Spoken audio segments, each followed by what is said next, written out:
कैसे भाई विनोद गलत बोला था कि सही बोला था बता। विनोद टोपी लगा के ना इशारा करे सही बात है इतना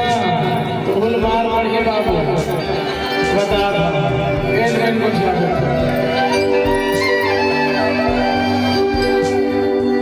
अरे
जेठी बजारे जी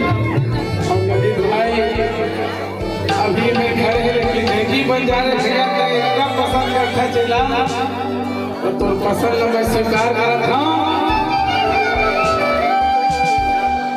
ए भाई दे मेरे चल आजा भाई